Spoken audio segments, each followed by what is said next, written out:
that when you and I have to counsel one another, when you have people in your life that give you advice, then they have to embody the principles inside the word tawasaw. So let me simplify that now. How do we understand that?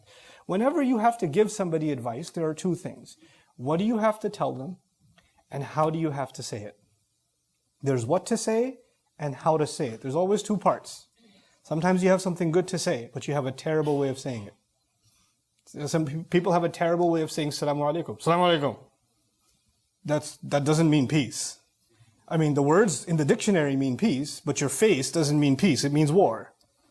Your face means that you are not at peace at all. As a matter of fact, you sound like may you fall down the stairs, but you're saying Assalamu alaikum. You know?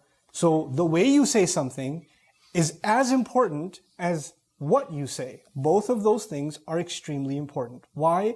Because when you give good advice, but you give it in ugly ways, when you speak the truth, but you speak it in ugly, condescending, demeaning, insulting ways, then the truth itself becomes ugly.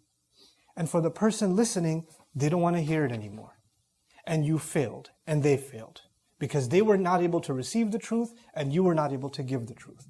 Now remember, when you and I have to give somebody advice, then we have to think of ourselves as people that are leaving this world and we're on our deathbed. In what tone what kind of people would you have around you as you're dying? These would be the people that you love the most, that care the most about you, and you care the most about them. If there are people that when you see them, your heart hurts, or they've caused you pain, you would even request the doctor, I don't want to see them right now. Just let me see my loved ones. You would want to be around people that are the closest to your heart. So the first thing about tawasi is it can only be done to those that are close to your heart.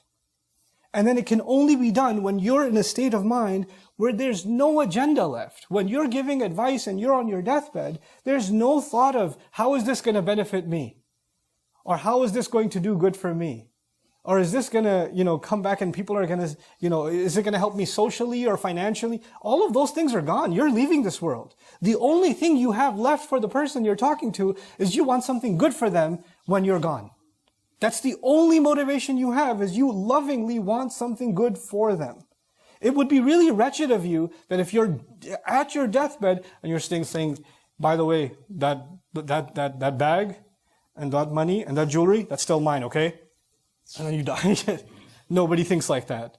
Those thoughts about your material, possessions disappear. You say, give this in charity, give this to this one, do this, do this, do this. Either you give them counsel about what you want done on your behalf, or good that you want for them, advice that you want to give them, parting advice. This is the kind of genuineness and sincerity you have to have when you actually engage in tawasi bil haqq. Now think about that.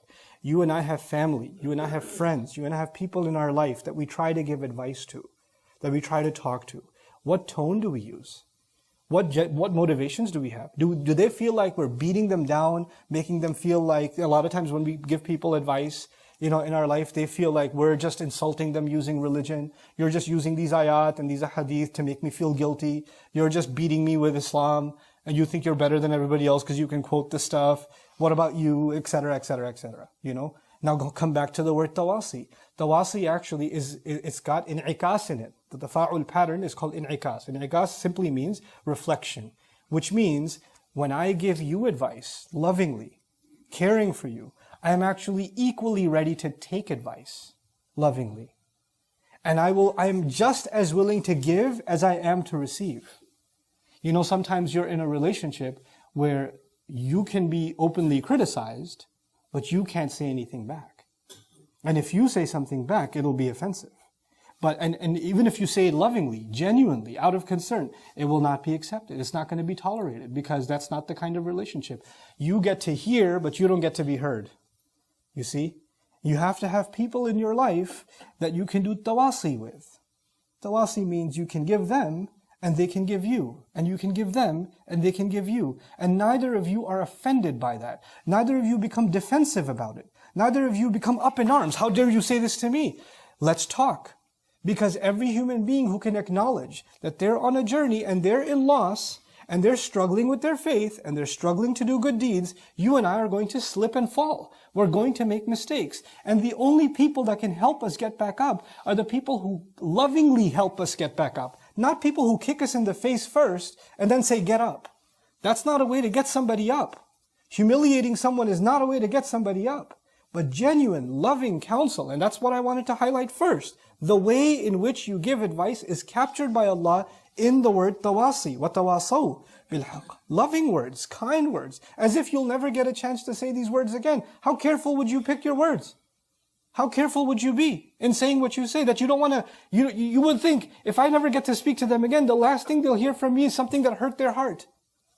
And if you never get a chance to speak to them again, you say the last thing they heard from me before they died is something that hurt them. Well, you would never talk like this. You would never.